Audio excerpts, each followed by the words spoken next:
একই গাছে বিভিন্ন বিভিন্ন কালারের আম।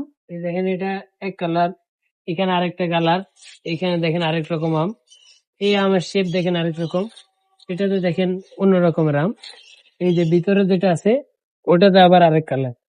আপনার খাওয়া দাওয়া কি এরকম আম নিতে চাচ্ছেন যে এক গাছ থেকে বিভিন্ন ধরনের আম ধরবে, একই গাছে দেশি বিদেশি সকল প্রকারের আম ধরবে? এই গাছটাতে হচ্ছে 8টা জাত দেয়া আছে, যেখানে আরেকটা আছে গোপালভোগ। 8টা জাত এই একটা আম গাছ থেকে নেওয়া হচ্ছে। আপনি যদি চান আপনার কাছ থেকেও নেওয়া সম্ভব। এটা হচ্ছে টপ ওয়ার্কিং এর মাধ্যমে করা হয়। আপনারা যদি চান আমাদের কাছ থেকে টপ ওয়ার্কিং সার্ভিস নিতে, তারা হচ্ছে আমাদের সাথে যোগাযোগ করতে পারেন, অথবা হচ্ছে যারা শিখতে চাচ্ছেন, নিজে করতে চাচ্ছেন, তারা আমাদের ইউটিউব চ্যানেলে ভিডিও দেওয়া আছে, ভিডিও দেখলে হচ্ছে করতে পারবেন। এটা হচ্ছে আমাদের উত্তরার একটা ক্লায়েন্টের প্রজেক্ট। ওনারা হচ্ছে গত বছর আমরা জাত প্রতিস্থাপন করে দেওয়া হয়েছিল। এই যে দেখেন এগুলো কলমগুলো একটু দেখাও।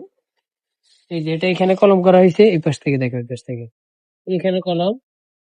এই যে এদিকে আবার দেখো, এই যে এটাতে আরেকটা কলম, এই যে দেখেন কলমের দাগ। এইখানে হচ্ছে গ্রাফটিং গ্রাফটিং এর দাগ আছে। দেখেন প্রত্যেকটা জাত আলাদা আলাদা জাত। এই যে দেখেন ওনার এই গাছটা থেকে অলরেডি 7টা জাতের ফল দিচ্ছে, কিন্তু উপরে আমি আরো দুইটা দুইটা জাত সেট করে দিছি। এই গাছটা এখন হচ্ছে একবারে শোকেসের মতো হয়ে গেছে, দেখানোর মতো একটা গাছ এবং পরিচয় বহন করার মতো একটা গাছ। আপনারা যারা চাচ্ছেন যে এরকম এক গাছ থেকে অনেক ধরনের আম নিতে, তারা আমাদের সাথে যোগাযোগ করতে পারেন। ধন্যবাদ।